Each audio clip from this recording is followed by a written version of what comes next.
O tema dos militares na política do Brasil pode ser dividido em dois subtemas muito amplos. O primeiro é o que define a atividade militar no Brasil e a sua função, a defesa do país. A defesa nacional compreende uma escolha, uma opção, e, ao mesmo tempo, compreende também um destino. A opção está ao alcance dos líderes, da sociedade, do Congresso, do Poder Executivo, escolher.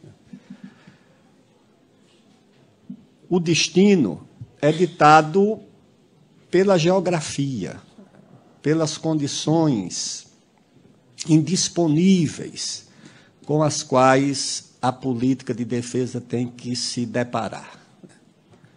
O Brasil é um continente que divide com 10 países quase 17 mil quilômetros de fronteiras, dentro das quais vivem mais de 200 milhões de brasileiros.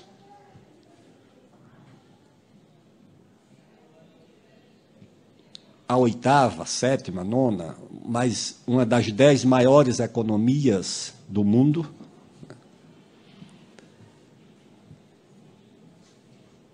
País marcado por muitos conflitos, muitas desigualdades, muitos desajustes, muitos desequilíbrios. E a política de defesa e a função do militar tem que se deparar com todos esses desafios. Se nós imaginarmos aquilo que aprendemos nos manuais do... Antigamente, já no primário, a gente via isso, ou pelo menos no ginásio. O mapa de Tordesilhas, com o meridiano que dividia o que veio a ser o Brasil em uma colônia portuguesa de Belém até Laguna, que seria o que, na época, tratou-se como 370 léguas a oeste de Cabo Verde, e o resto seria espanhol. Eu creio que aquilo constituiu quase uma maldição para o Brasil. Nós, até hoje, temos dificuldade de ultrapassar o limite de Tordesilhas. Nossa população está quase toda a leste de Tordesilhas. Nossa economia está quase toda a leste de Tordesilhas. Nossas universidades, o conhecimento, a ciência, a pesquisa, está quase tudo a leste de Tordesilhas. Nossa economia está a leste de Tordesilhas. Ou seja, o Brasil é marcado por esse desequilíbrio perene, por esse desequilíbrio crônico, por esse desequilíbrio histórico. Ou seja, a desigualdade na ocupação demográfica do seu território, a desigualdade na ocupação econômica, a desigualdade na distribuição da infraestrutura, toda concentrada, quase que no litoral ou no leste do país. Nós não temos ligação entre... Algumas capitais do norte do Brasil não têm ligação alguma uma com a outra.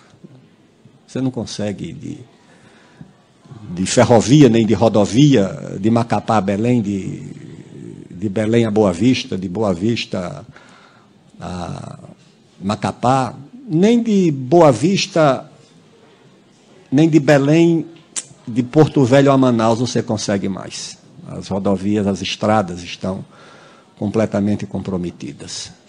As infovias na Amazônia praticamente não existem. Quando eu estava no Ministério da Ciência e Tecnologia, depois na Defesa, nós começamos a fazer infovia fluvial, cabos fluviais, que é a ligação mais fácil que você tem, mas fizemos o quê? Um experimental de 10 quilômetros ali para ligar um ponto ao outro no Rio Amazonas. A única instituição que consegue equilibrar esse desequilíbrio com a sua presença são as Forças Armadas, que tem 4 dos seus comandos a oeste de Tordesilhas. O comando, vamos considerar o de Belém, o comando norte, o comando da Amazônia, em Manaus, o comando do Planalto, em Brasília, e o comando do oeste, aqui em Campo Grande, contra os outros 4 comandos, que são o de Porto Alegre, o de São Paulo, do Rio e o do Nordeste. E isso não é uma opção das Forças Armadas. Se são instituições de Estado e só fazem sentido como instituições de Estado, não há uma outra justificativa para a existência de Forças Armadas, a presença das Forças Armadas procuram suprir as carências, as deficiências, as ausências, as omissões da sociedade nacional e do Estado em relação a esses contrastes, a esses desequilíbrios, a essas desigualdades do nosso país. Então, para começar, nós podemos dizer que a política de defesa ela é, em alguns sentidos, uma opção. Você pode escolher, por exemplo, se vai ter uma força naval baseada em porta-aviões para operar em alto mar ou em submarinos, que opera mais num sistema defensivo, mais próximo do litoral, que foi a opção que se fez no Brasil por causa da presença do pré-sal, né, e das riquezas de petróleo no litoral. Essas instituições têm que defender e preservar essas fronteiras. Em algumas delas é a única instituição presente. Vejamos o caso da Venezuela, por exemplo, uma fronteira de 2.200 quilômetros, dos dois lados, com demografia muito rarefeita, não tem cidades importantes ao longo da fronteira. Acho que a nossa cidade mais importante é Pacaraima, um núcleo cercado ali com não sei quantos habitantes tem mais, né, disputando com uma terra indígena, em litígio, uma hora tem água, a outra não tem, porque a fonte fica na área indígena, e sobrevivendo com dificuldade, Pacaraima. O que existe ali são as tribos Yanomamis, que, por conceito tribal, não têm a ideia da nação, transitam na fronteira para um lado e para o outro, e as Forças Armadas de um lado e do outro, para dar conta de resolver e enfrentar todos os conflitos. Mesmo agora, com essa onda migratória, é o Exército, a Marinha, a Aeronáutica, que dá assistência médica, que constrói os acampamentos, que enfrenta as dificuldades inerentes a um fenômeno social, como é o caso de uma onda migratória. Conflito de garimpeiros é muito comum. Garimpeiro brasileiro na Venezuela, sequestram e pegam os garimpeiros venezuelanos. O exército venezuelano tem que pegar, proteger, entregar do lado de cá. Tudo isso é que tem que ser feito ali naquela região. E ao longo de toda a fronteira, principalmente na Amazônia. 8,5 milhões de quilômetros quadrados de espaço aéreo, mais 4 milhões de quilômetros quadrados das chamadas águas jurisdicionais, que têm que ser protegidas também, né, em mar e no espaço aéreo. É uma missão muito vasta e muito complexa. O outro aspecto das Forças Armadas é que, pela natureza do país, por esses traços, por essas características, pelo desenvolvimento desequilibrado, pela disfuncionalidade das nossas instituições públicas e do serviço público no Brasil, elas também acumulam uma dupla missão, uma dupla tarefa, que é defender o país e construir o país. Ajudar a construir o país. Construir politicamente, construir materialmente, construir socialmente, construir cientificamente, construir tecnologicamente, qualquer domínio, que é construir diplomaticamente. Virou quase que palavrão, né? A chamada, o bolivarianismo. Vocês vejam como é que são as coisas. Nos anos 90, o último ministro da Defesa e o último ministro do Exército e o primeiro comandante militar do Exército era um pernambucano chamado Zenildo Zoroastro de Lucena. Esse homem resolveu batizar alguns batalhões com o nome de próceres latino-americanos e denominou um batalhão de engenharia de construções em Boa Vista, acho que é o 5º BEC, de Batalhão Simão Bolívar.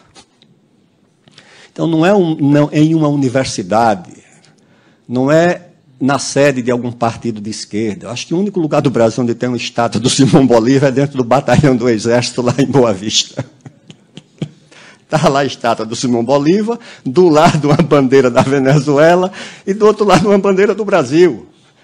Isso, decisão do comandante do Exército, que batizou um outro batalhão aqui, no sul, com o nome do prócer argentino, San Martín, Batalhão San Martín. Não sei se tem um Sucre ali na fronteira com a Bolívia, mas esse eu fui verificar ontem, inclusive, olhei, né, que eu já tinha visto, mas disse, será que continua lá a estátua do Simão Bolívar? Está lá. As duas bandeiras, uma do lado, outra do outro.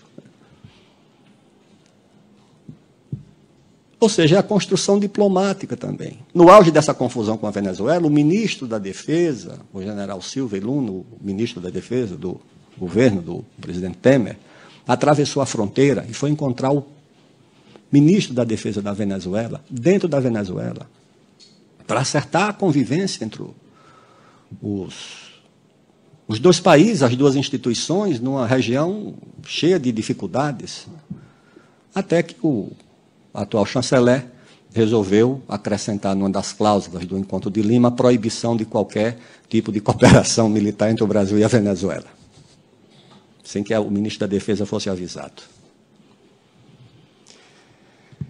Pois bem, então, a diplomacia também foi uma... O Rio Branco, inclusive, reconhecia a necessidade do apoio das Forças Armadas, principalmente da Marinha, que era a força mais importante da época, para a ação diplomática do país. A construção política, por decisão do próprio ministro do pernambucano Zenildo, a quem já me referi aqui, o Exército decidiu que a fundação do Exército Brasileiro é datada de 19 de abril de 1648, que é a primeira Batalha de Guararapes, a mais importante para a expulsão dos holandeses. E ele resolveu denominar como fundadores do Exército Brasileiro. Os fundadores do Exército Brasileiro são o negro Henrique Dias, comandante do terço dos libertos naquela batalha, o índio Felipe Camarão é fundador do Exército Brasileiro, comandava o terço dos índios, e o Cícero João Fernandes Vieira, ou o André Vidal de Negreiros. André Vidal de Negreiros. Esses são os fundadores do Exército Brasileiro. A Marinha disse que isso era para o Exército ficar mais antigo do que a Marinha. Mas, na verdade, é uma referência à origem e à identidade daquilo que o Gilberto Freire chamou como a primeira escolha do Brasil de ser o único país, não ser 2, nem 3 e nem 4. Foi ali em Guararapes. Depois, essas instituições tiveram um papel importante na consolidação da independência do Brasil. Nós não tínhamos exército, o exército era português.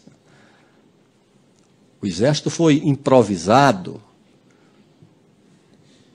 para as lutas da Bahia, principalmente, né, naquela batalha de Pirajá, que foi decisiva, e naquelas batalhas ali do Maranhão e do Piauí, né, Genipapo, Caxias e outros.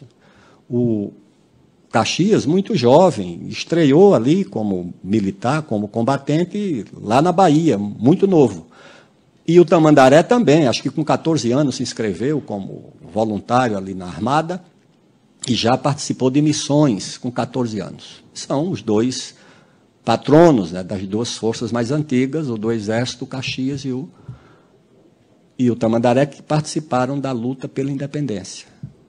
Ou seja, essas instituições são fundadoras do Estado Nacional Independente como protagonistas da Guerra da Independência, que, segundo Zé Honório Rodrigues, foi muito maior do que o que nós imaginamos e o que nós pensamos. Consolidar a independência significou também desafios importantes, que era manter a unidade de um território com uma população que ainda não tinha identidade nacional. Primeiro que Portugal nunca estimulou essa identidade. Tratava a província, a colônia, como unidades autônomas. Não havia nem comércio. Pelo contrário, havia decisões legais proibindo o comércio interno para que não se formasse um mercado nacional e, a partir daí, se criasse uma ideia de nação. A nossa representação, as juntas lá de Lisboa, eram representações das regiões, não era representação do Brasil, era de São Paulo, do Rio, de Pernambuco, Bahia, e assim por diante. Portanto, a unidade nacional era muito frágil. O país corria o risco da fragmentação e passar pela experiência das repúblicas da colônia espanhola. E esse risco, em determinados momentos, ele foi maior. Durante a regência, nós vivíamos numa monarquia sem monarca, você imagine. Era uma monarquia que tinha 3 regentes, depois trocaram por um. O país desestabilizado, o Feijó, que foi ministro da Justiça em uma delas, era um homem muito enérgico. O Feijó era um homem... Entregou lá uma carta lá para o parlamento e disse, o país está ingovernável. O país não tem como... Ninguém mais obedece nada, ninguém. Só não se esfacelou ainda, porque existe uma ideia geral de que se forçar, esfacela. O Brasil conviveu com 4 guerras civis simultâneas. Uma guerra civil no Rio Grande do Sul, uma guerra civil na Bahia, uma guerra civil no Maranhão e uma guerra civil no Pará. E já tinha antecedentes, no caso de Pernambuco, com a Confederação do Equador. Chegou a ter bandeira, emissários aos Estados Unidos para comprar munição, obter reconhecimento. Aqui no Rio Grande do Sul chegaram a proclamar uma república, e outra em Santa Catarina. Se o Brasil não tivesse uma instituição capaz de ter presença nacional, sentido de unidade nacional, que foi o Exército, que resolveu um negócio no Rio Grande do Sul, foi lá, né, e segurou os heróicos, corajosos, caudilhos, gaúchos. Né. Era gente fácil de enfrentar, não. Né? Canabarro, Neto e outros. Alguns paulistas, outros descendentes, viu, doutor Pedro? Eram daqui, gente aqui de Sorocaba, que foi para lá. Depois, a Bahia, que eram os sabinos, que estavam unidos com os gaúchos. O Bento Gonçalves foi preso lá no Forte do Mar, em Salvador. Quem tirou ele da prisão e levou de volta para o Rio Grande do Sul foi o pessoal lá desse grupo lá dos sabinos. Era um médico lá com esse nome. No Pará, ficou durante muito tempo em ebulição, né? Tomaram o palácio, tomaram o governo, o Eduardo Angelim. Né? E no Maranhão, né? A balaiada também foi um movimento que envolveu o estado inteiro, né? De Caxias até São Luís. Se nós não tivéssemos uma instituição capaz de debelar aquelas rebeliões, o país poderia ter se esfacelado, porque havia, naturalmente, a tendência, né, dos grupos, dos caudilhos locais, buscarem autonomia para a satisfação dos interesses. No Rio Grande do Sul era o comércio de charque, impostos e outras coisas lá, né, relação com o Uruguai. Cada um tinha os seus motivos, né? Mas a unidade do país periclitou num momento muito difícil. E acho que a presença das Forças Armadas, do Exército, foi capaz de contornar os riscos que nós enfrentamos naquele período. A República, aliás, a abolição recebeu um apoio muito forte, principalmente do Exército, que já veio convencido do abolicionismo do Paraguai. O Exército, formado por voluntários, conscritos e negros libertos. Era uma relação muito difícil, né, para uma instituição que tinha como pressuposto, já que não era uma instituição oligárquica, era uma instituição da pequena aristocracia rural e outros, né, não aceitava que essa instituição comandasse, que os seus comandados fossem escravos, mesmo que escravos recém-libertos. Então, voltaram convencidos, se filiaram todos a esses clubes, já ainda clandestinos, de abolição. Floriano era filiado a um deles, outros eram filiados, eram militantes, né? Teve casos, punição, acho que foi o Sena Madureira, o outro oficial que recebeu aqueles jangadeiros lá do Ceará, com honras militares, no Rio de Janeiro. O ministro da Guerra quis punir, até que veio o manifesto do Deodoro, assinado pelo Clube Militar, dizendo que o Exército não podia mais procurar escravo fugido, né? E isso juntou-se ao movimento abolicionista já existente, mas a participação deles foi importante. E na República também. Hoje virou moda numa certa historiografia, dizer, não, foi um golpe, foi... Eu também acho que foi um golpe. Claro, a legalidade era monárquica, certo? Desse ponto de vista, foi um golpe, a legalidade era monárquica. Agora, não foi um golpe no sentido de que o Deodoro, coitado do Deodoro, doente, não queria nem subir num cavalo. Mas havia um conflito, não era só o conflito político, a questão da abolição. O Exército criou escolas, tinha engenheiros, sonhavam em dotar o país de infraestrutura, de uma economia própria, olhavam para os Estados Unidos como referência de uma nação industrializada. Esse era o conflito de fundo. Vende como se fosse uma disputa de poder apenas. Não, era de projeto. Projeto. Quem leu os ensaios do Euclides sobre a Amazônia, sobre a América Latina, sobre a Argentina, Bolívia, Uruguai, vê lá o que era o debate sobre o projeto dos militares. Era uma elite ilustrada, formada nas escolas militares, ali tinham engenheiros, tinham físicos, gente que projetava para o país aquilo que eles queriam que as Forças Armadas tivessem. Forças Armadas de um país avançado, de um país industrializado. Não se conformavam, Euclides diz, que a Argentina tinha mais ferrovia do que o Brasil, estava projetando a sua rede ferroviária para se ligar ao Chile, para se ligar à Bolívia, ao Paraguai, ao Uruguai. E ele dizia, o Brasil tem que fazer essa ferrovia noroeste para ir a Corumbá, Santa Cruz de la Sierra, e subir ali até Arica ou Antofagasta. Isso está lá nos ensaios de Euclides. Eram os debates do clube militar, da engenharia militar, não só militar, mas militar da época. Depois veio o tenentismo. O que era o tenentismo? O tenentismo era a retomada, né, do projeto do Bonifácio, do projeto inicial da República, antes que fossem derrotados, né, o Deodoro e o Floriano, e que em 30 foi vitorioso, com o Getúlio, com apoio militar.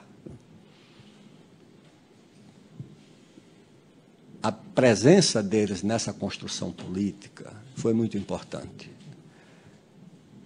E o programa do Getúlio, em parte, foi o programa discutido pelos tenentes. Dotar o país de um projeto de industrialização, de uma economia forte, de infraestrutura,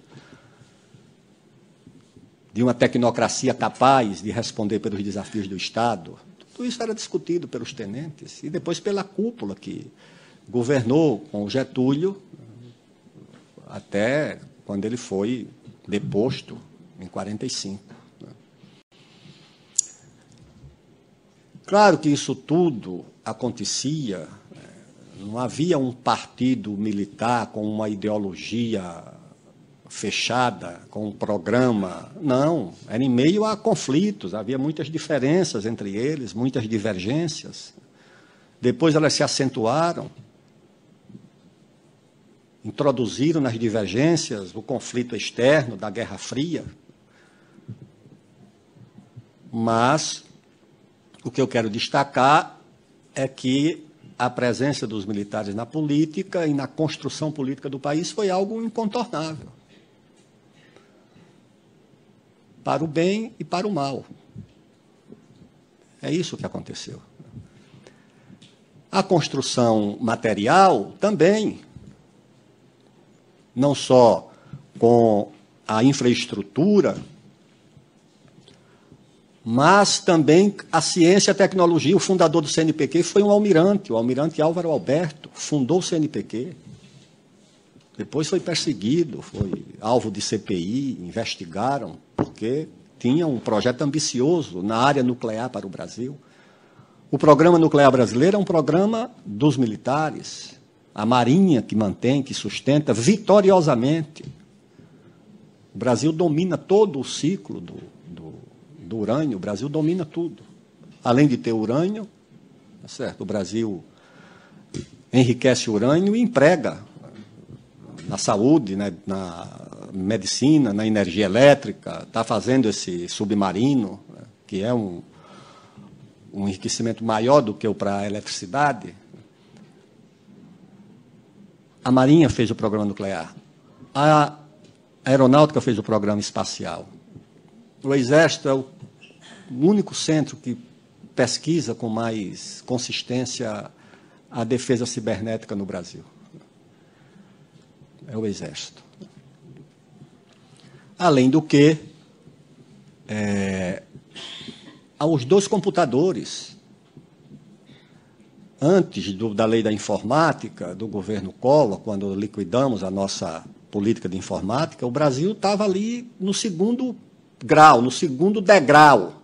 Estados Unidos, quem mais? E o Brasil estava ali, no patamar da União Soviética, da França. Estava ali, fazendo computadores. Nós chegamos a fabricar 600 mil computadores por ano. Era o segundo ou terceiro país do mundo. Quem fez o computador? A Marinha, acho que com a Unicamp, fez o Cisne Branco, e a Aeronáutica, com a USP, fez o Patinho Feio. Os dois primeiros computadores que nós fizemos, o Cisne Branco e o Patinho Feio, com apoio dessas instituições. A Embraer, o que foi o CTA, o Brigadeiro, lá o Cassimiro Montenegro, foi aos Estados Unidos, foi lá no MIT, trouxe o pessoal. Os dois primeiros reitores do ITA foram dois americanos. Eles trouxeram os americanos para ajudar a montar o ITA. O ITA criou o CTA criou a Embraer. E a Embraer agora deixou de existir, que agora vai se chamar Boeing. Faltava essa. Então, a construção científica, a construção social. Você vai na Amazônia, quem é que dá assistência ali a uma população carente e abandonada? Eu fui em cidades ali na fronteira com o Peru, Santa Rosa do Purus, aliás, onde passou o Euclides da Cunha, tem lá o marco que ele deixou até hoje. O prefeito disse, olha, aqui só tem essa médica. Uma menina, uma moça, uma jovem tenente médica. A única pessoa que atende aqui é essa moça. Ganhando 6, 7 mil reais, que é o que ganha um tenente do Exército. Às vezes passa a noite andando dentro da mata para atender uma comunidade. Uma vez, lá na fronteira, acho que uma Guiana, uma moça lá, uma tenente também, né? um menino já grande, escovando os dentes do menino assim, em pé. Digo, tenente, por que a senhora não deixa o menino escovar os dentes? Isso é que ele não sabe, não. A primeira vez que ele viu uma escova na vida foi agora. Estou dizendo para ele como é que usa. Porque a ausência do Estado, aqueles barcos da Marinha, daqueles navios hospitais, pequenos navios, né, que tem que buscar o índio lá na aldeia, tem que ir com um tradutor, que os índios não sabem português, tem que levar um tradutor dentro do helicóptero, trazer. Esse trabalho é feito pelas Forças Armadas. Lá no Nordeste, na seca, ninguém ouve falar. Tem uma operação chamada Operação Pipa. 4 milhões de sertanejos sem água para beber, sem água para dar para uma cabra, para um bode, para uma vaca que morre de sede. Depois é que aparece na televisão aquelas carcaças jogadas dentro dos mandacarus. Quem é que toma conta daquilo? É uma Operação Pipa. É um menino, um major, um tenente, um cabo ali para tomar conta, para distribuir a água. Esse trabalho social que as Forças Armadas também precisam fazer para suprimir carências que nem sempre o Estado consegue dar conta.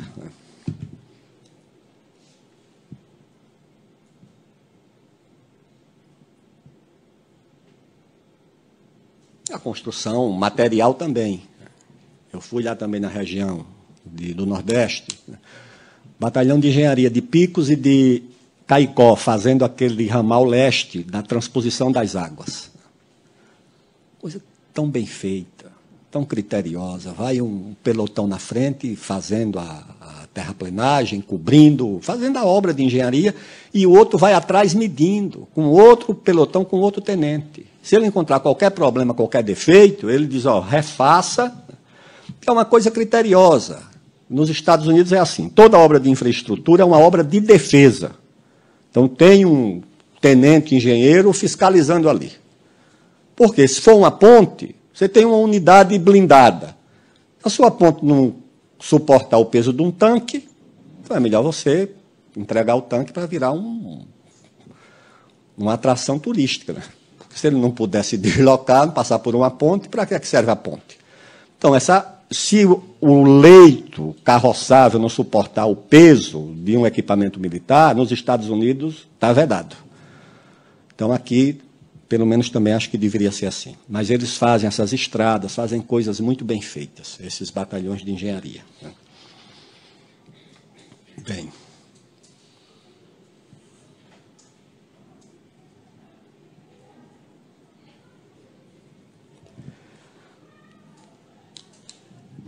A presença política sofre o impacto importante da Guerra Fria. Antes da Guerra Fria, eram acertos entre os lados conflitantes dentro do país. Então, havia o interesse da aristocracia rural com as tendências industrializantes, havia o interesse da oficialidade mais jovem com a dos comandos. Esses conflitos eram resolvidos entre eles. A Guerra Fria introduziu um fator desestabilizador, que foi o fator externo, ou seja, importou para o Brasil as razões ideológicas e geopolíticas do enfrentamento entre os Estados Unidos e a União Soviética. Até aí, esses conflitos eram assim, internamente resolvidos. Só para tomar um exemplo, a figura do general Góes Monteiro. Góes Monteiro foi tudo dentro do Exército. Góes Monteiro foi o comandante militar da Revolução de 30. Não. Góes Monteiro foi comandante da repressão ao tenentismo. Era oficial legalista. Em 30 virou revolucionário. Assumiu o comando militar da Revolução. Tornou-se o condestável do Estado Novo, foi comandante do Exército, ministro da Guerra, um homem de grande capacidade política, intelectual, organizativa. O depoimento dele é a expressão dessas contradições e desses conflitos. Né? Coisas assim que só você, lendo e vendo, para entender o que é uma instituição dessa. Em 30, em Porto Alegre, um batalhão, o 7º Batalhão, resistiu duramente contra a Revolução, defendendo a legalidade e o governo lá do Washington Luiz. Chegou ao ponto, segundo o Góes Monteiro, que o Getúlio achou que ia perder a batalha e familiares e amigos ficaram com medo dele se matar. E o comandante lá do batalhão, o coronel, resistindo, e ninguém conseguia demovê-lo. O Góes Monteiro mandou jogar napalm no quartel. Até que acho que o Afonso Arinos, o Afrânio de Melo Franco, estava lá no palácio e disse, mas não pode, são soldados, estão defendendo a legalidade, para com isso. Para. E ninguém conseguia tomar o batalhão. Aí mandam lá um emissário para conversar lá com o comandante aceita, vem ao palácio, olha, só tem eu resistindo, o Brasil inteiro ninguém, não, só o senhor está resistindo. O senhor vai sacrificar inutilmente a vida dos seus homens, porque nós vamos tomar e... Isso tudo bem, então eu aceito a rendição com uma condição. Que o senhor permita que todo soldado que não queira se incorporar à Revolução possa sair pela porta do quartel e ir para casa. Tá bom, vai lá o novo comandante para assumir. O comandante rendido passa a tropa. E aqueles soldados, aquele batalhão, 600 homens, que resistiram bravamente pela legalidade, resistiram ao napalm, resistiram a tudo, quando o comandante deposto disse, quem quiser não aderir, está liberado, não saiu um. Eram todos partidários da Revolução, mas estavam ali defendendo a legalidade. É assim que essa instituição às vezes se comporta. Né? Aqui em 32, diz o Góes Monteiro, 2 irmãos, um do lado, outro do outro. Um era legalista, o outro era aqui da rebelião de São Paulo. Na refrega, um dos irmãos terminou morrendo. Esse Góes Monteiro apoia tudo isso. Quando chega em 45, se desentende com o Getúlio, achando que Getúlio queria dar um golpe pela continuidade, depõe o Getúlio. Agora depõe o seguinte, mantém os direitos políticos, e bota o Getúlio lá em São Borja. Getúlio não foi cassado. Getúlio foi eleito senador. Quando chega em 50, Getúlio lidera as pesquisas para ser presidente. A turma dizia, não pode ser. Os de sempre disseram, não pode, não dá, não dá. Quem garante a posse do Getúlio? O Góes Monteiro.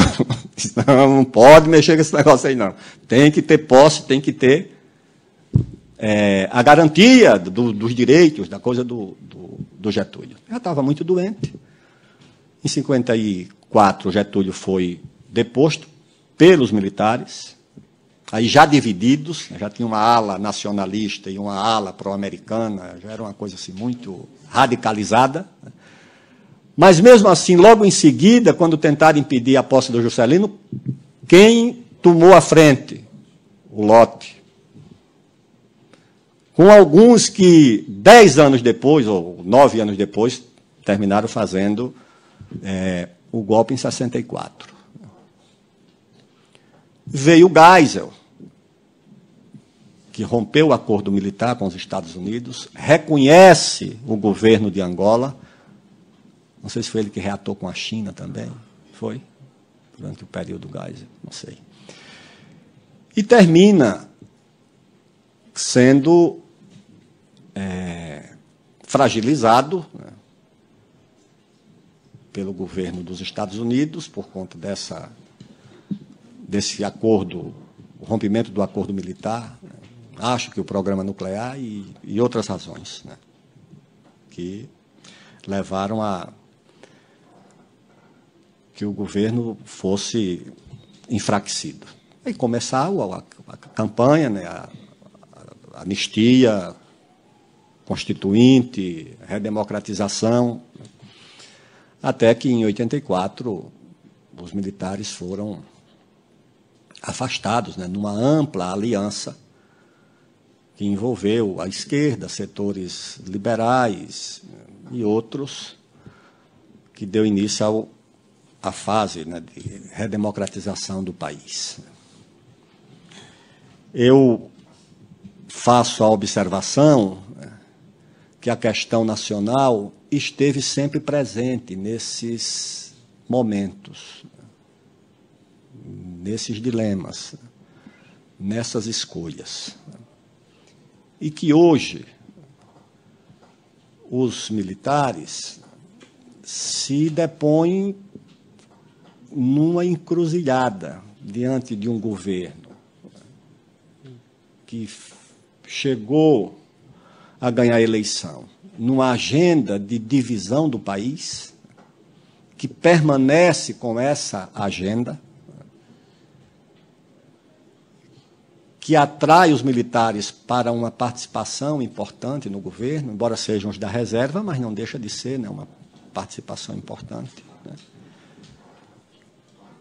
que muda padrões importantes, né, da trajetória e da tradição do país, como em diplomacia. Está se fazendo em diplomacia no Brasil é uma coisa completamente absurda. É a negação da nossa tradição, da nossa história. O artigo 4º da Constituição do Brasil, que o ex-presidente da comissão, Franco Montoro, mandou afixar num quadro lá na sala da comissão, Irene deve ter visto esse quadro lá, ela atrás da mesa da presidência, né? Esse artigo 4º virou o quê? O Brasil, a não intervenção, a solução pacífica dos conflitos, a comunidade latino-americana de nações, né, e outros princípios que lá estão estabelecidos, né, para orientar, nortear a política externa do Brasil. A Política Nacional de Defesa, que quando foi redigida, trouxe para a Política Nacional de Defesa e definiu na área de defesa esse artigo 4º, estabelecendo os mesmos princípios, as relações com os nossos vizinhos, a cooperação com os nossos vizinhos, a combinação da diplomacia com a defesa, as prioridades do nosso entorno, que é a América do Sul. A Constituição fala em comunidade latino-americana de nações. Na área de defesa, isso é traduzido para a nossa vizinhança, a nossa fronteira, o Atlântico Sul, a África Ocidental e a Antártida. Aí é onde estão os interesses do Brasil, permanentes e estratégicos na área de defesa. Aí nós arrumamos uma confusão com a Venezuela. Com um vizinho com o qual nós temos relações muito próximas. Eu tive lá na fronteira, tive contato com as Forças Armadas da Venezuela. É uma convivência muito tranquila, muito cooperativa, às vezes até informal entre as duas instituições. A relação com a China. Com a China, nós temos a cooperação mais vitoriosa na área de ciência e tecnologia, que é a fabricação dos satélites. Já estamos no 5º ou no 6º satélite, já em operação. E começamos no governo Sarney, que poderia ter sido mais ampla se nós tivéssemos aceitado cooperar também na área de lançamento de foguetes, de veículos lançadores, que nós estávamos mais adiantados do que a China, por essa razão não quisemos. A China já colocou o homem em órbita, né, e nós ainda não conseguimos fazer o nosso primeiro lançamento. Nosso primeiro veículo ainda não foi colocado em órbita, infelizmente. A cooperação com os árabes, a hostilidade desnecessária, porque às vezes você tem que enfrentar um problema concreto e o problema gera outro. Não havia essa necessidade. Nossa relação com os árabes e com Israel são relações pacificadas, tranquilas, sem cobrança, sem exigência, sem demanda de nenhum lado.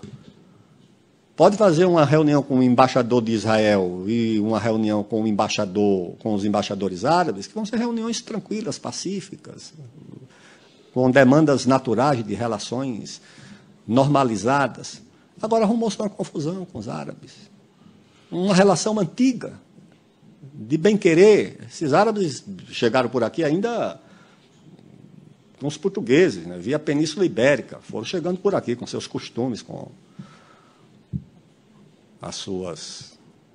Dizem até que havia um engenheiro árabe militar naquela resistência do Zumbi. Tem um livro sobre isso.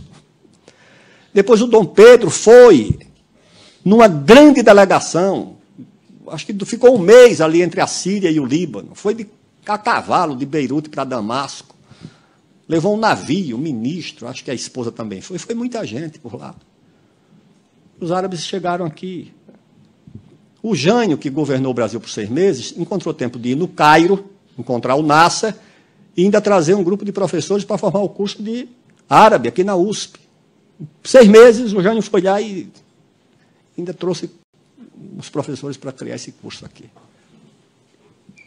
O Geisel, na crise do petróleo, o Brasil, muita dificuldade.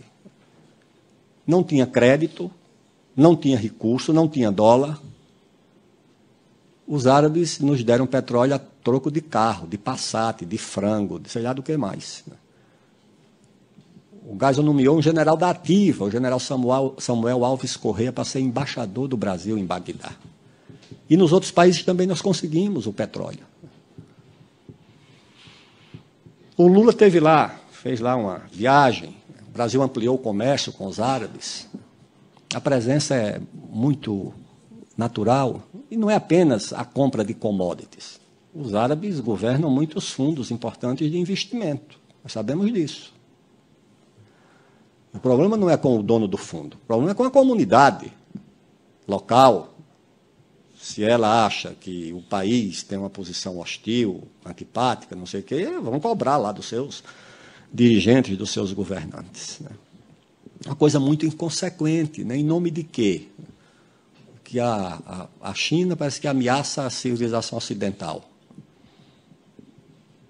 Isso é a conclusão do nosso chanceler. No ano passado, a Economist publicou um manifesto de 175 anos. Está lá o manifesto. Ali é a Bíblia do liberalismo. O que o manifesto diz que ameaça a civilização ocidental, né, é a desigualdade na sociedade, o ganho financeiro exagerado, a decepção das pessoas, né, com essa sociedade. É ali que, segundo a revista, essa é a ameaça à civilização ocidental. Não é a China, nem outra coisa. Então, essa situação constrange o Brasil. A nossa dimensão como país, que é um país respeitado, admirado, querido, quando fala, as pessoas pelo menos ouvem. Né? A nossa política de defesa vai ficando nesse conflito, né? Porque o que é que você vai... Não pode revogar um documento que foi amplamente discutido, não foi feito por o ministro que discutiu isso foi o Jobim. Quando eu fui ministro da Defesa, ele foi revisado pouca coisa, porque o documento é muito bom. E, logo em seguida, foi aprovado pelo Congresso, né, que ele tem que ser aprovado de 4 em 4 anos, a Política Nacional de Defesa. Mas os militares vão ter que fazer essa escolha. Né? Nós temos um problema e eles vão ter que escolher ser parte da solução ou parte do problema. Eu digo, olha, como instituição nacional, como instituição da nação, de Estado, é preciso evitar contaminar as Forças Armadas, né, com essa agenda de desorientação que o país está enfrentando. Não pode. Né? Porque se o Brasil chega num impasse, é preciso ter uma solução, e uma instituição dessa precisa participar da solução. Não temos uma instituição tão antiga, com presença nacional, com o sentido nacional da sua trajetória, da sua existência.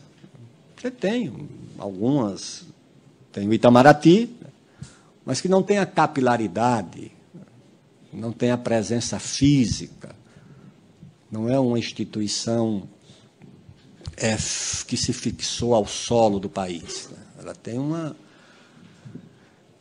presença, né, no outro sentido, da tradição, da história, né, da formulação, mas não é o que está ali na fronteira, no sertão.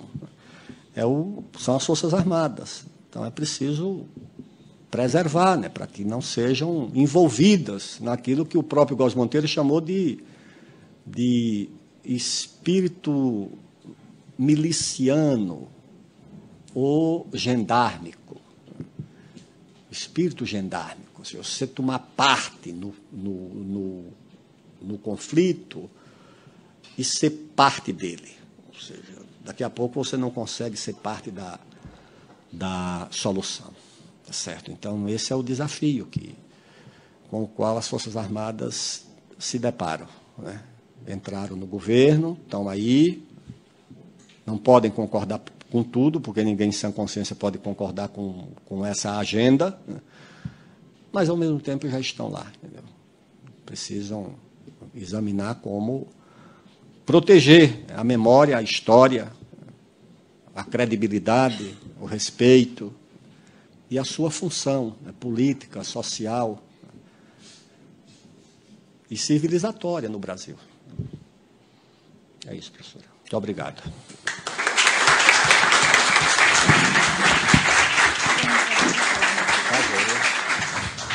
Quando as Forças Armadas participam de conflitos internos violentos, terminam se envolvendo na natureza completa desses conflitos. Então, nós temos, assim, a crônica dessas atrocidades em Canudos, a eloquente denúncia, né, do Euclides da Cunha sobre as degolas, a tortura praticada durante a repressão a Canudos, a revolta federalista, as degolas famosas, de parte a parte, é verdade, mas você tem que fazer a ressalva que uma parte era uma instituição de Estado, agindo, portanto, em nome da sociedade. Então, você não pode nem justificar e nem pretextar as violências dos sertanejos ou a violência dos caudilhos, dos caudilhos gaúchos que se envolveram na revolta federalista, que era também de completa brutalidade. O próprio Góes Monteiro fala também que na repressão, em 1935, e na repressão ao levante integralista, ele conta lá no depoimento dele, ele estava lá no Palácio, quando os remanescentes dos rebeldes, muitos militares dos integralistas foram presos, foram fuzilados no quintal do Palácio. Se ouviu aquele tiroteio, e disse que o Dutra estava presente, ele disse: o que é que está acontecendo? Era o ministro da Guerra. O que está acontecendo? Alguém disse: não, são os rebeldes que estão sendo fuzilados. Um deles, o tenente Fournier, que era um homem assim muito, família importante, amigo do irmão do Oswaldo Aranha, que também era militar, né? Foi preso também, foi torturado, internado lá no manicômio. Isso nos anos 30. Agora, as Forças Armadas, elas não precisam fulanizar o debate. Elas podem recorrer a uma doutrina, porque se não é um problema novo, provavelmente o Osório tem tomado conhecimento dessas violências, porque os paraguaios praticavam violências e os brasileiros também praticavam durante a guerra. Só que há uma ordem do dia do Osório, quando estava lá naquele Passo da Pátria, ali ainda na Argentina, no acampamento, ele fez uma ordem do dia. Está lá na biografia, na memória do Osório. E a ordem do dia era para determinar que um soldado paraguaio preso e desarmado tinha que ser tratado como um civil. Essa é a ordem do dia. Não foi a ordem do dia escrita por uma liderança qualquer. Era a maior liderança. O Caxias foi o estadista da guerra, mas o general de campo celebrado pela tropa, querido, admirado, era o Osório. Essa ordem do dia do Osório, eles conhecem, os militares bem informados sabem dessa ordem do dia, que podia ser convertida em doutrina. É isso que o Exército pensa, é isso que as Forças Armadas pensam sobre essa prática. Ou recorrer ao próprio Góes Monteiro, que também foi tudo, e não era um homem a quem pudesse se atribuir pendores ou tendências de esquerda, muito pelo contrário. E o Góes Monteiro, aliás, ao comentar esse episódio, que ele não testemunhou, mas conheceu dentro do palácio, que foi a repressão e o tiroteamento desses rebeldes, militares rebeldes do Levante Integralista, ele também condena de forma completa, radical, total. Isso contamina a instituição. Isso é um paradigma moral de uma instituição militar. Respeitar o inimigo, o adversário, imobilizado, desarmado, sem condições de reagir. Então, acho que as Forças Armadas podem recorrer a esse. E eu sei que eles pensam assim. Sei que pensam assim. O problema é que há razões de corporação que muitas vezes se sobrepõem à razão. Isso, às vezes, acontece. Mas conversei sobre o que se praticou dentro do Exército, sobre o que se fez também na Marinha, antigamente. Aliás, entre eles, um deles me deu, inclusive, um relato, né, de um barco que saiu daqui do Rio de Janeiro, da Marinha, e com destino ao Rio Madeira.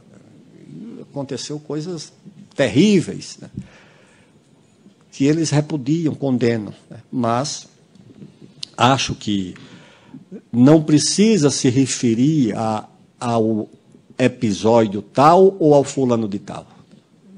Essa questão tem um pressuposto que pode ser razoavelmente anunciado, que é uma doutrina. A doutrina é essa. A doutrina Osório. A base é essa ordem do dia do Osório, ou a posição do Góes Monteiro ao comentar esse episódio, né, da repressão E estudar nas escolas militares.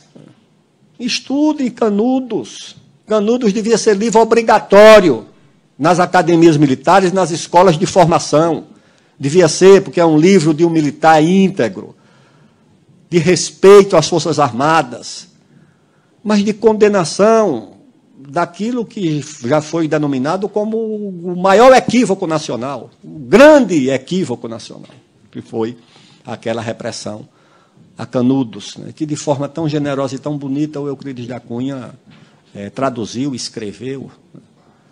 Eu acho que essas coisas têm que ser discutidas e debatidas, né, sem nenhum sentido revanchista, sem nenhum sentido um sentido educativo, no sentido de formar uma oficialidade para que amanhã não apareçam dizendo, né, que o problema do Brasil é porque tem um negro, tem um índio. Né. Pode ser um negócio desse.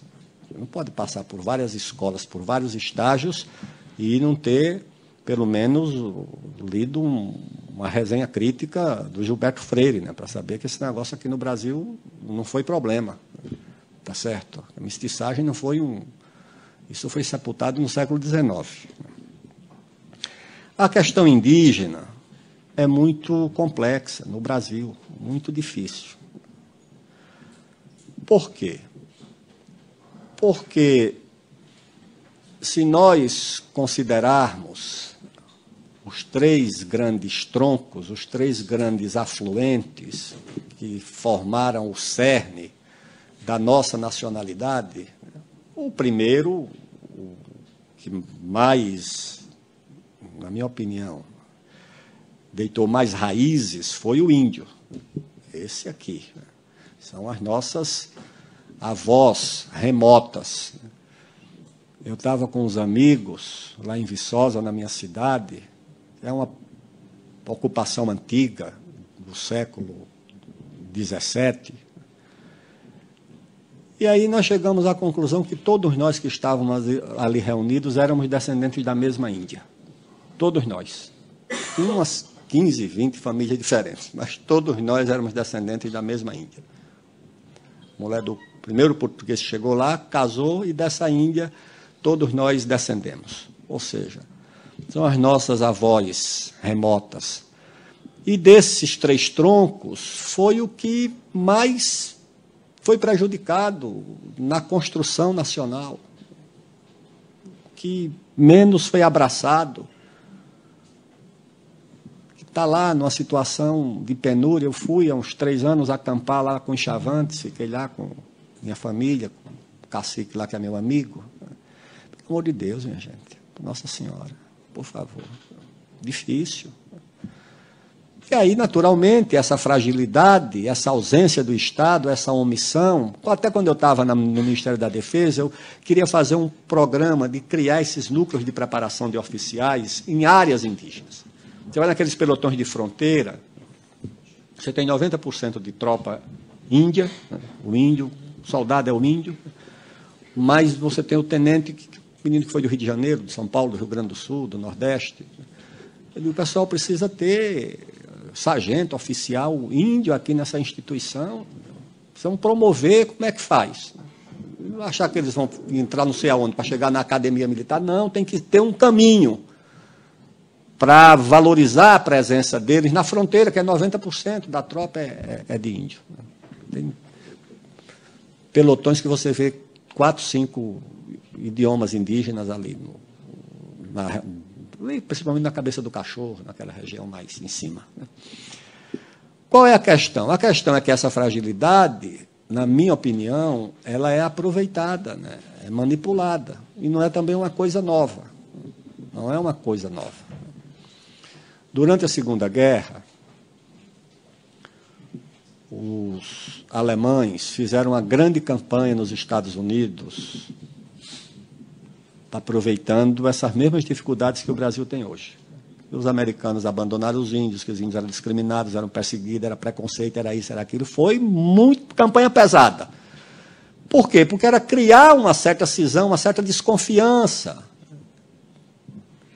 Aqui no Brasil, olha, eu fiquei tão estarrecido com essa informação que, quando eu fui aos Estados Unidos, pedi lá para a nossa embaixada ir lá no Congresso americano, copiar o documento e me trazer, que eu digo, eu quero a fonte desse negócio.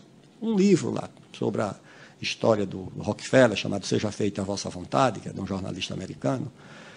É o seguinte, que aqui no Brasil, os alemães, durante a Segunda Guerra, tentaram criar um ponto de apoio ali em Santa Catarina, no Paraná, um partido nazista, não prosperou. Getúlio reagiu, enfrentou e não deixou. Aí a Suprema Corte Alemã escreveu uma resolução declarando os índios brasileiros arianos, para criar um laço de solidariedade, né, de apoio, para plantar essa confusão, ou seja, as deficiências e as carências serem transformadas num fator político, que eu acho que é o que acontece no Brasil. Então, uma causa que é justa, uma causa que, de fato, traduz uma grave omissão e uma deficiência grave, né, da sociedade, do Estado, termina sendo um fator de aproveitamento, né, por uma agenda, que eu acho que também não é uma agenda antiga, nova, é uma agenda antiga. A agenda antiga era essa. Aqui em 64, o que é que foi? A defesa da democracia, a luta contra o totalitarismo, contra o comunismo. Isso foi no Chile, foi no Uruguai. Ou seja, essa agenda generosa da defesa da liberdade, da democracia, dos direitos humanos, do meio ambiente, tudo isso se transforma numa agenda geopolítica. O Al Gore diz lá num livro dele chamado A Terra em Balanço, que depois do fim da Guerra Fria, que o comunismo deixou de ser essa grande fonte, né, de ação geopolítica dos Estados Unidos, a nova fonte é o meio ambiente. Isso ele diz lá, abertamente, está lá no capítulo, do Terra em Balanço. Diz, é uma bandeira universal, que também atrai a generosidade das pessoas e que vai permitir uma interferência nossa na geopolítica do mundo, com a questão do meio ambiente. Um outro estudioso francês, o senhor Pascal Boniface, que é consultor do Ministério da Defesa da França, tem lá um livro também chamado As Guerras do Amanhã. Um capítulo é dedicado à guerra do meio ambiente, que um dia as potências vão chegar à conclusão que o Brasil é ineficiente, é omisso, é relapso e que, portanto, precisa... Claro que é uma conjectura de um estudioso de geopolítica, mas estou dizendo que essa agenda está presente. De Amazônia, quem olhar para aqueles maciços das Guianas e ver lá aquela Guiana francesa, a holandesa e a francesa e a inglesa, sabe que aquilo foi um palco de disputa das... Toda a potência colonial queria ocupar a bacia do Amazonas, toda. Em pleno século XX, nós perdemos 20 mil quilômetros quadrados de Roraima, em pleno século XX, 1906, 7. A arbitragem lá do rei da Itália pegou uma área que não era de litígio, não era contestada, era porque a Inglaterra era uma potência imperial muito forte, mas era a área consolidada do Brasil, só que eles precisavam ter acesso à bacia do Rio Negro e aqueles rios da Guiana corriam todos para o Caribe, não tinha um que corresse para a bacia do Amazonas. Para pegar um rio que corresse para a bacia do Amazonas, era preciso avançar o território da Guiana um pouco mais para baixo. E aí eles mandaram uma missão, que os ingleses eles fazem isso, né? Eles criam, para o Estado britânico não se meter diretamente, eles criam essas ONGs, né? A Organização Geográfica, a Real Organização Geográfica, manda uma missão, vieram os caras, estudaram, disseram é ali. Aí pegaram, isso está documentado em livro, nosso advogado foi o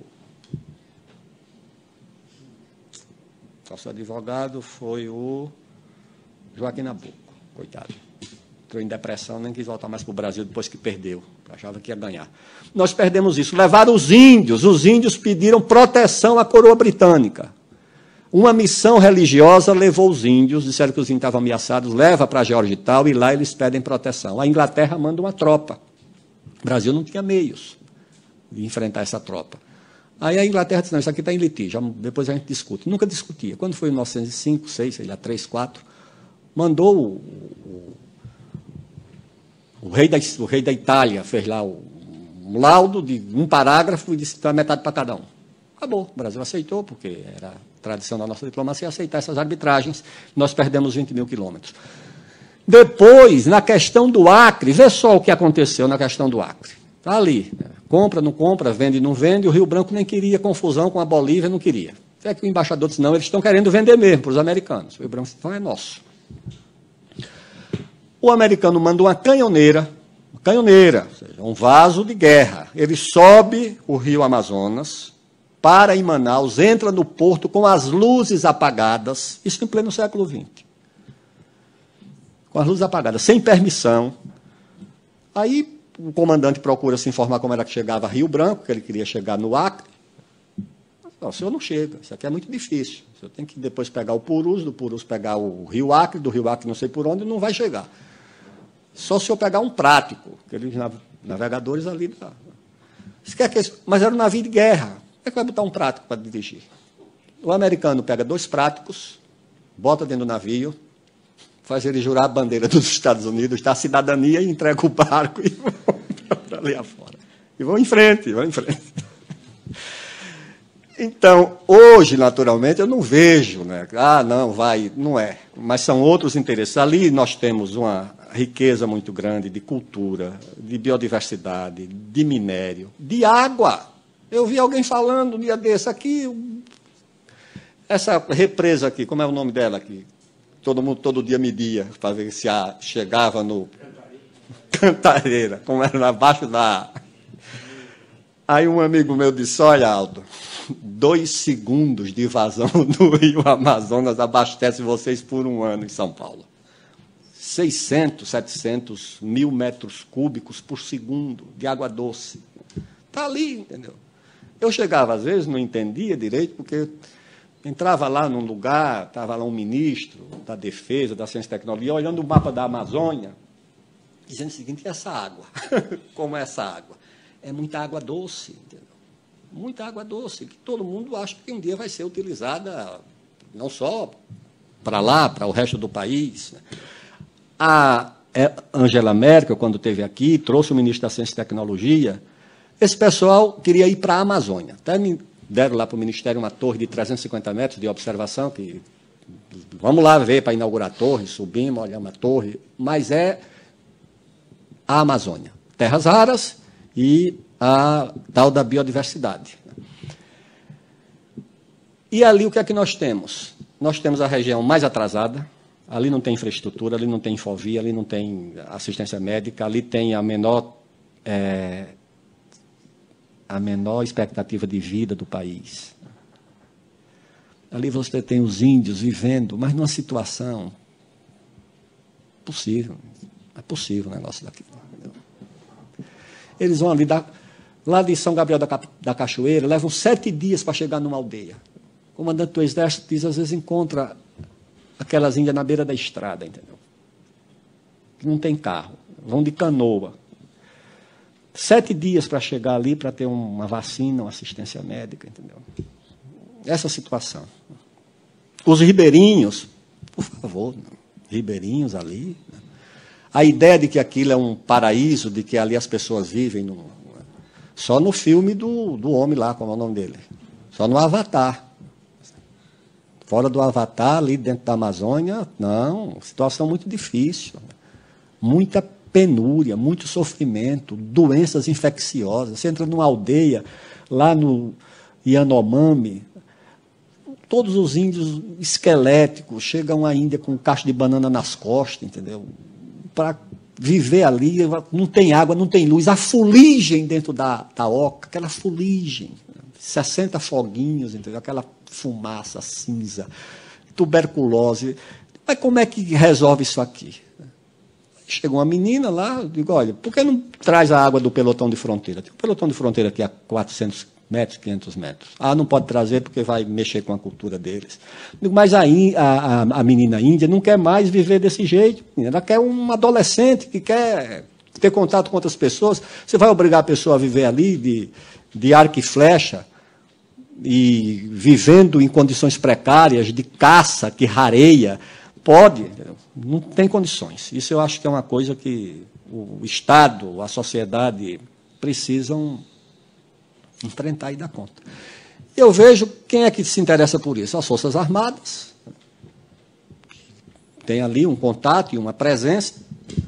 É a única fonte de integração, mesmo assim nessas condições, que eu acho que não são as ideais, mas participam, eles se integram, servem no Exército, né? Tem ali uma forma de participação. Mas eu acho que é uma coisa assim muito distante, né? Muito distante. Né? E acho que a posição do Estado deve ser a de adotar essas providências, a de tomar essas medidas. Tem uma polêmica, né, que é integra, não integra. Eu não quero entrar nessa polêmica. Eu, por tradição, sou a favor da doutrina do Rondon, né, que era meio índio, né, era lá do Mato Grosso. Né, sou a favor. Acho que tem que oferecer aos índios, né, a população indígena, os meios. Tem um amigo meu, que é um sociólogo inglês, que acha que ficou entusiasmado porque tem índio que não sabe matemática. Eu digo, olha, os seus antepassados também não sabiam. Nenhum povo ágrafo sabe matemática. Não sabe ler, não conhece aritmética, não conhece nada, não sabe somar. É 1, 2 e muito. Eu digo, você acha que eles devem continuar assim, para você fazer uma tese? Não, não pode ser. Eles têm direito de aprender matemática. Tem gente que acha que não devia aprender português. Não, acho que tem que proteger a cultura, a tradição, mas tem que oferecer a eles condições que os demais brasileiros desfrutam e que eles não desfrutam. Mais alguma questão?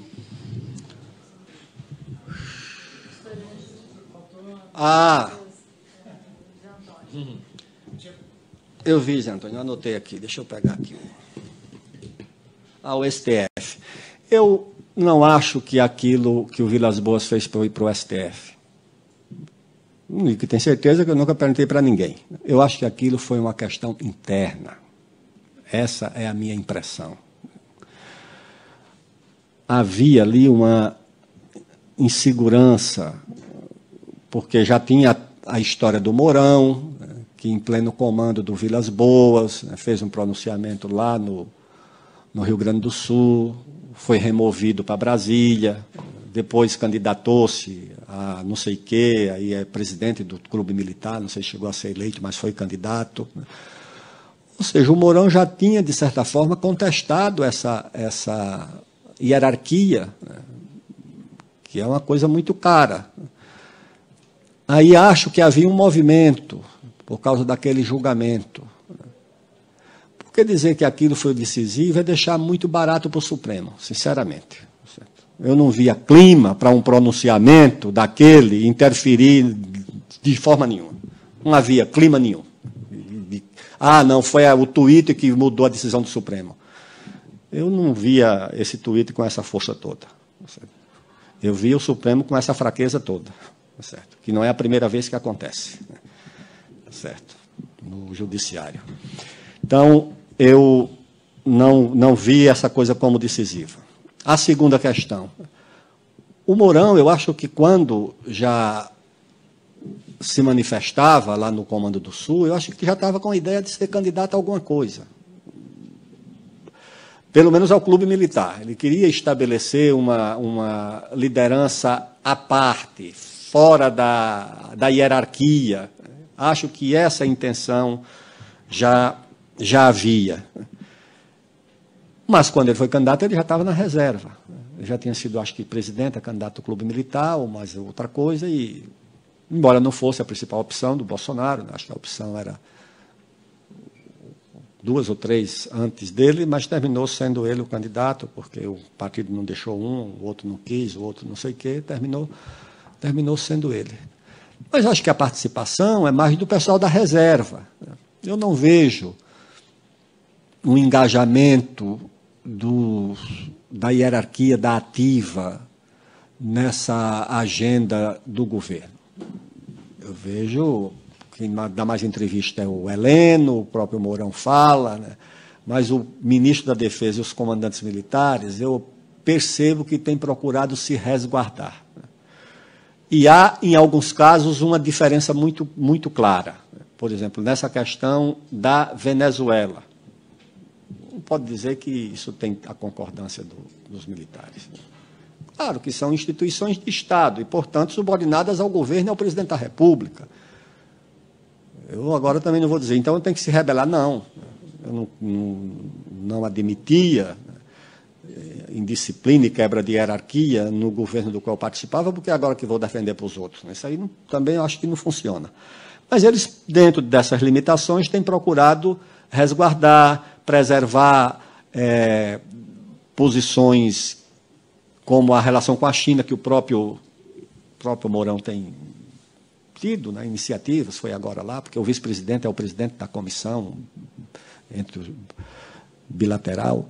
Com os árabes também, ele recebeu, o embaixador da Palestina, tentou um contato com o Itamaraty, não conseguiu.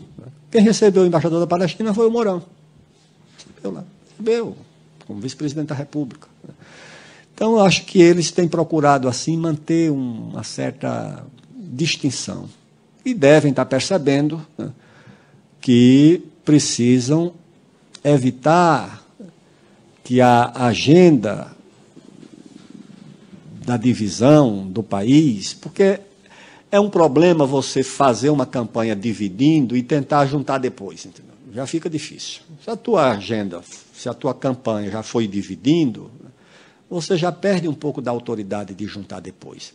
Agora, se você governa dando prosseguimento a essa agenda da divisão, aí fica muito mais difícil, entendeu? Muito mais complicado, mais difícil.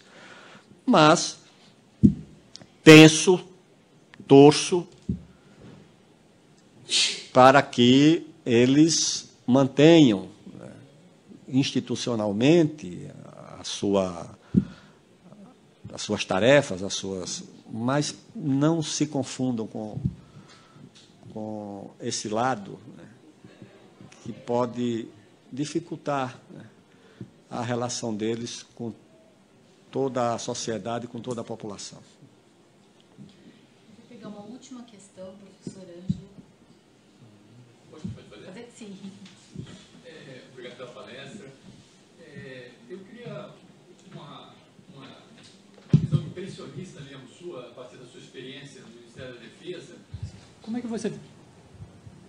Oi, eu queria explorar um pouco uma visão meio impressionista mesmo, né? Como você vê internamente a relação das Forças Armadas, dos membros das Forças Armadas com a democracia, né? Como o professor Pedro Dallari colocou, nos anos 90, primeira década dos anos 2000, né? Nós tínhamos uma ideia de que isso aí já estava meio que resolvido, né? As Forças Armadas tem um modelo democrático que parece relativamente robusto agora, mas nos últimos tempos essa coisa está meio complicada, né? Nós temos um presidente que, pelo menos antes da eleição, ele defendia uma solução autoritária em certas condições, né? Ele dizia que era por causa da Guerra Fria, mas, ou seja, dependendo das condições, a gente pode vir a ter, se nós tivermos uma radicalização da situação, né? Quem diz... E aí eu queria explorar um pouco como é que você vê essa visão da Força Armada, e principalmente uma questão, se há diferença de gerações, membros mais antigos, se os membros mais novos são um pouco diferentes em relação a isso. Isso aí é uma visão impressionista mesmo, a partir da sua experiência. Portanto, então, lá vai a minha impressão. Essa instituição e os seus integrantes não constituem nenhuma ameaça à democracia, não constituem. Eu sempre digo, se há alguma ameaça, são essas instituições adolescentes, autocentradas, narcisistas, o judiciário de primeiro grau, o Ministério Público. Nós tivemos experiências recentes de invasão do espaço universitário. Ao que me consta, não foi nenhum pelotão do Exército, nenhum comandante de brigada, nenhum batalhão que foi atrás disso. Foi o juiz de primeiro grau, foi o promotor, a Polícia Federal, entendeu? Como no caso lá de Santa Catarina. Eu acho que aí, porque são instituições sem uma consciência democrática muito clara, sem essa experiência, sem essa vivência que as Forças Armadas têm, sem as provações pelas quais elas passaram. Algumas instituições que existem há 3 décadas, 2 décadas, com as suas prerrogativas, sem um conhecimento do país, da memória social, da história do país, da questão democrática. Então, acho que aí tem mais riscos. Não vejo também risco, porque também elas não têm essa força toda, não têm essa capacidade toda. Uma outra coisa, até o próprio Supremo já consegue dirimir, já consegue disciplinar. Mas acho que alguns exageros vêm daí. Agora veio, a AGU pediu, né, não sei a quem, né, para que pudesse entrar nas universidades, a pretexto, a critério, não sei de quê. Né. Mas as Forças Armadas estão preocupadas em vir aqui discutir com a universidade, né, apresentar suas opiniões. Acho que esses 30 anos já tem 30 anos de redemocratização? Mais? Professor, um dia desse? Pronto. Então, esse pessoal já tem essa experiência, já sabe o que custou, né, institucionalmente 64, tá certo? Embora procurem fazer a retórica, não sei, mas sabem que não foi uma coisa boa, entendeu?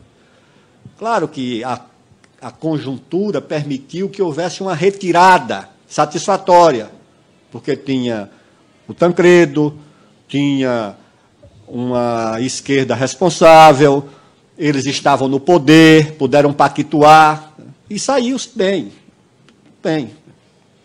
Não foi o caso da Argentina, não. A Argentina, não. A Argentina, as Forças Armadas foram submetidas a um processo de profundo isolamento político, social, material, econômico, muito grave. que juntou ali uma grave responsabilidade econômica, botaram o Martini de Ros para ser ministro da Fazenda, uma grave derrota militar com as Malvinas, com graves ofensas aos direitos humanos. Juntou tudo isso, de tal forma que um político argentino não podia nem falar em Forças Armadas. Não podia. Fragilizou-se uma instituição que era prestigiada.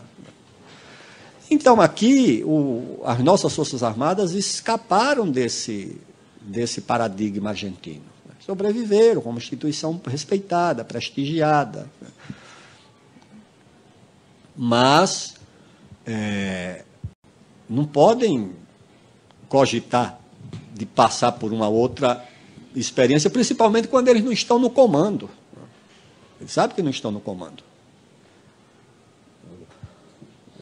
O presidente da República não é um Geisel, não é um Góes Monteiro, não é uma liderança, e nem se preocupou em sê-lo, uma liderança militar, não, nunca procurou ser isso. Então, eu acho que essa consciência existe. Eu tenho receio da curvatura do bastão e para o outro lado, de virar um servidor público comum, igual ao outro. Eu acho que não, acho que essas instituições, na minha experiência, por exemplo, com o Itamaraty, eu convivi com embaixadores nas missões que fiz, nos vários ministérios, que eu chegava assim a dizer, é um embaixador de convicções absolutamente liberais, assim, contrárias ao governo que eu representava. Mas se você não soubesse disso, parecia que ele era o mais fanático pelo governo. Trabalhava com dedicação, com disciplina, fazia de tudo pelas razões de Estado, que se sobrepunham àquelas convicções pessoais, políticas. Pode até haver exceção a essa regra, mas eu estou falando do que eu vi. Gente que a sua missão, a sua função de Estado estava acima. Eu acho que as Forças Armadas, Itamaraty, outras, as universidades, têm que procurar proteger essa missão com esse pensamento.